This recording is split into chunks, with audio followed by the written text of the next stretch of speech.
ஐந்தாவதாக 9வது சங்கீதம் 10வது வசனம். கர்த்தாவே உம்மை தேடுகிறவர்களை நீ கைவிடுகிறது இல்லை. ஆதலால் உமது நாமத்தை அறிந்தவர்கள் உம்மை நம்பி இருப்பார்கள். கர்த்தாவே உம்மை தேடுகிறவர்களை நீர் நீங்க ஆண்டவரை தேடினா அவரை ஒருபோதும் உங்களை கைவிட மாட்டார். எத்தனை பேர் நம்புறீங்க? எத்தனையோ பிரச்சனைகள் இருக்கும்போது ஆண்டவர் நோக்கி நீங்க கூப்பிட்டு இருக்கீங்க.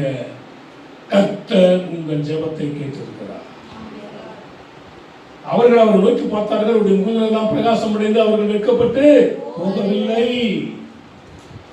லூக்கா சுவிசேஷம் 11ஆம் அதிகாரம் 9வது வசனம். மேலும்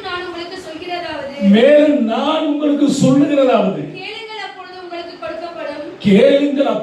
கொடுக்கப்படும். தேடுங்கள், அப்பொழுது கண்டடைவீர்கள்.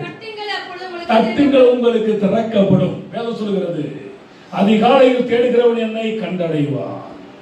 அப்ப அதிகாலையிலே நம்ம என்ன பண்ண வேண்டும்? தேட வேண்டும். அந்த 100 ஆடுகளிலே ஒரு ஆடு காணாமல் போனது.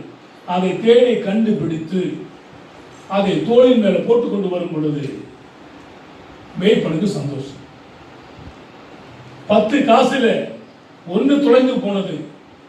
அதை இரவெல்லாம் தேடி கண்டுபிடித்த பொழுது அந்த ஸ்திரீக்கு சந்தோஷம்.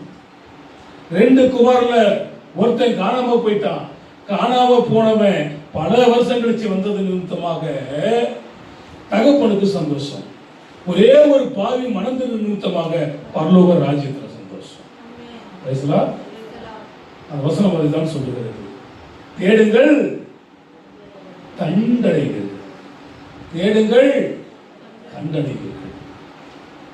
12வது லூக்கா 12:31. தேவனுடைய ராஜ்யத்தை தேடுங்கள், அப்பொழுது இவைகளெல்லாம் உங்களுக்கு கூட கொடுக்கப்படும். மத்தேயுல சொல்லப்பட்டிருக்கிறது. முதலாவது தேவனையும் தேவனுடைய நீதியையும் அவருடைய ராஜ்யத்தையும் தேடுங்கள், அப்பொழுது இவைகளெல்லாம் உங்களுக்கு கூட சேர்த்து கொடுக்கப்படும்.